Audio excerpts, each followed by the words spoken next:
Morning, everybody. Welcome into my house. I'm Dan Gresham, and just to verify that I am certainly at home. This is not the background that you would see if I were at the station working, obviously for the morning show. This is not a set. This is my house, and if you hear dogs barking in the background this morning, I don't know why, but the new we have a Bernie Doodle. Is Bernie's Mountain? Yeah. Anyway, he's very vocal and he is outside barking at something. There are vacuum cleaners going. It's my house. This is where we're at. These are the things that happen on a daily basis. Good to see you this morning. Hope things are going well. Remember, this is a Facebook post, just like any other Facebook post you would run across. Okay, it's also on YouTube, but that's totally different. But it's a Facebook post. So if you want to comment, if you want to say good morning, if you want to tell us where you're watching from, if you got a thought, something that you need to express, this is a good forum to do it. It's our community. It's one we have created, you, me, everyone else involved in our circle of the world. And all you have to do, just like any other Facebook post, just go down and type your note. I'll see it. I can post it. We can share it. It's that easy. And please do me a favor as you drop by, because it goes a long way. I don't know if you understand how Facebook works, but you have all these different formulas that dictate how many people see you and where you get to. And the best way that I can tell you that it helps me to spread the word is if you will hit me with a like, which is a thumbs up, or any other. If you dislike, that's fine too.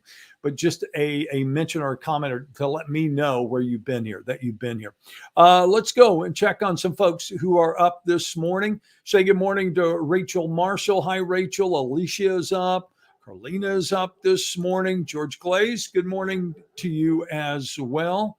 Also, Brenda, good morning over in Viter. Rachel's up in Orange. Nicole Kelly is up. Faye Wiley is up this morning. Hi, Faye. Hope things are good in call this morning. Also, the reminder that no matter where you are, I can see your messages. Here's one from Winnie. Hi, Charlotte. Good to see you this morning. Also, Wendy Green, I see, from Port Neches is up. Chantal was up. Angelique from didn't say, but wherever you're at, nice to have you up with us this morning as well. Again, just hello, how are you? It's just good to be, to have conversation with you. And again, as I say every single day when we do these from the house, if I don't read your name or if I don't say something, it's not that I'm not reading your note or your post, because I am. I see all of them, whether I read them on the air, if I read them later, I am reading them. I am interested in what you have to say this morning. What I want to do this morning is to get you up to speed on what's going on. There are a lot of things happening. First things first, starting to see some rain pop across Southeast Texas. Let me get rid of some of these other things that are still there this morning so that you can see what's going on. Just take me a second here, because unlike Work at Work, I am the director of this show. Not only am I talking to you, but I'm also running the controls, kind of like the Wizard of Oz. I am the man behind the curtain, so to speak. But there is a look at Doppler radar this morning. Remember, this is KFDM.com. You can access this just going to the website. You can manipulate it. You can move it. You can zoom in and out. So if you want to say, I live in Orange, but is it raining on the outskirts of Orange? You'll find out just by zooming in, just like that, or coming all the way back out. But you can see we have some showers now south of Orange proper, probably into Orange. Then you have some, looks like Bridge City, into Beaumont, stretching up to Lumberton. The further north you go, the less you have. And then you head over towards Houston and you see there's some other showers there as well. Also to the east and south of the city proper. So we'll probably see, Chad says, more of this as the day progresses. So just be prepared. You have things you want to do, things you need to do. You might want to get them done early today if you can. All right. A couple other things, as I said, we want to hit on. I like to hit you with maybe 4 or 5 things that you need to know before you go out into your world, so that you're well armed with the information. Let's start off this morning. Let me take you to the dashboard here in the state of Texas. And again, this is available to you just like it is to me. It's easy to get to. All you have to do is you can Google it. Just say COVID Texas dashboard, and it's the Texas Health Department. But they post their numbers. You can see them. You can see the confirmed cases. This is really dated because that's 8/13. So these are confirmed cases. So there is a little bit of a lag. But what I really wanted to show you on this one real quick is what's changed. When we started this pandemic, almost all the numbers would have been 50 plus. That was bulk of all confirmed cases. Now look what's happened. The age is going down. The highest number of confirmed COVID cases now, 30 to 39 years old. And then you go on down, there's 20 to 29, and it drops off. But there are 10 to 19 and 1 to 9. We even have some children in Southeast Texas who have been admitted to the hospital with confirmed COVID cases. So that's not out of the question. Remember, when you want to see local numbers, you just go to hospitalizations. First, it's going to bring up the entire state.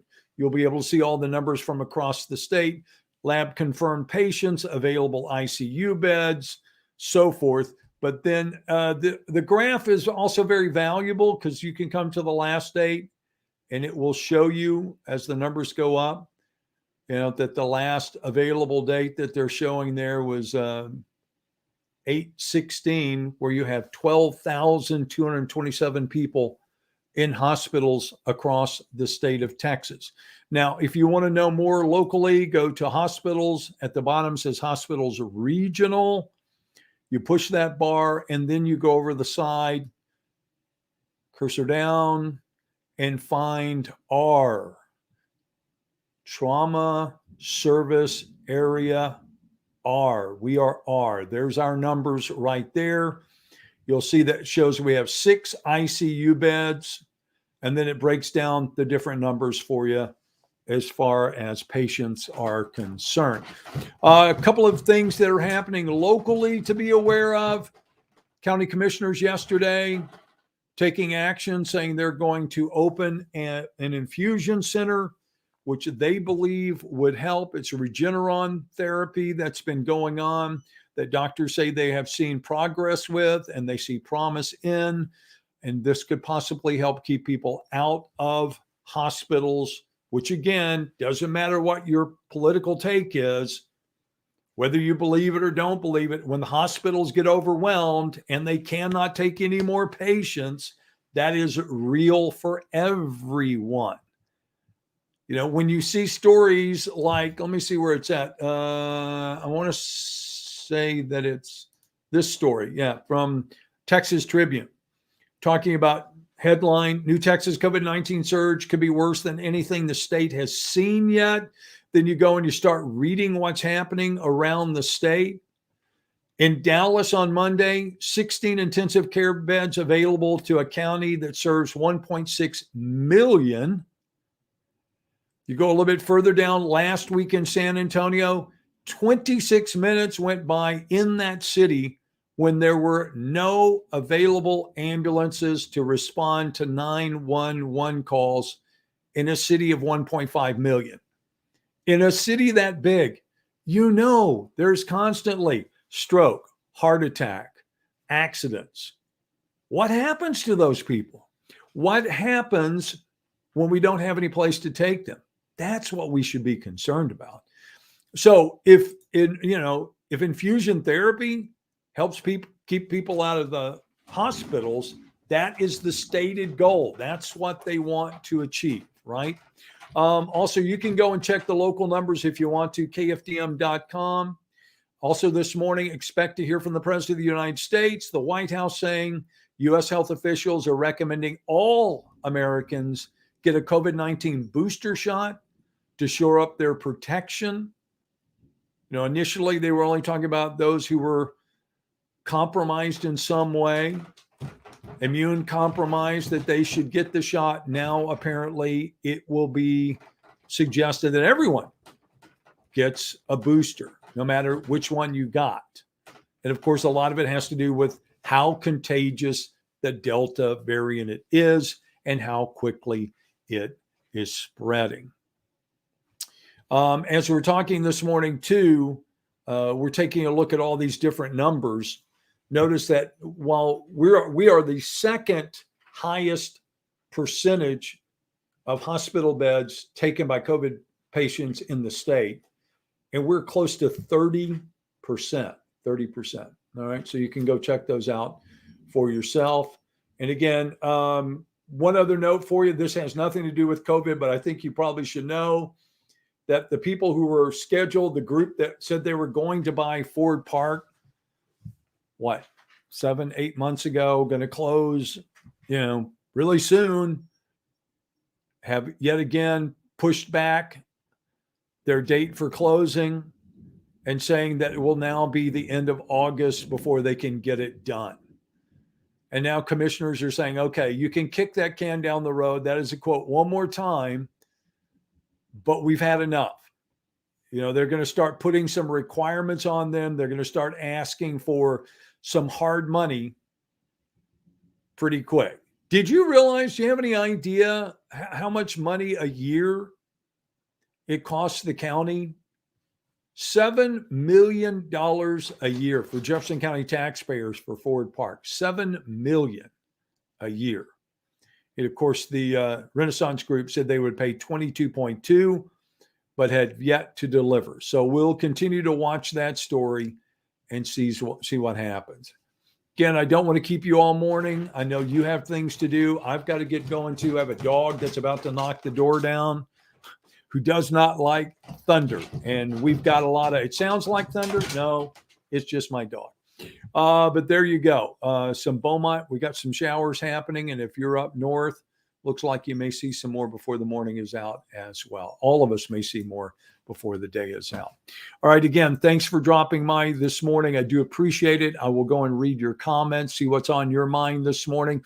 Try to get back by here maybe 10 o'clock tomorrow morning. Sound good? We'll stop. We'll have a cup of coffee together in the dang cup this morning. And maybe we'll put one in your hands before too long. But again, come back and see us tomorrow morning. We'll try to get you updated on all the things happening across Southeast Texas in a very casual way from my house to yours. But you can also check up on what's happening by tuning in for our broadcast, of course, coming up at noon today on KFDM, also at 5:36, 9 and 10 on both KFDM and Fox 4. Plus, you can follow us on Facebook, on our websites. You can follow me on Twitter, Morning TV Dan, and you can also subscribe to the YouTube channel, Dan's at Home, and we'll send out alerts when we are going to go live. All right, I got to go take care of a dog. I will talk to you bright and early tomorrow. You make it a great day.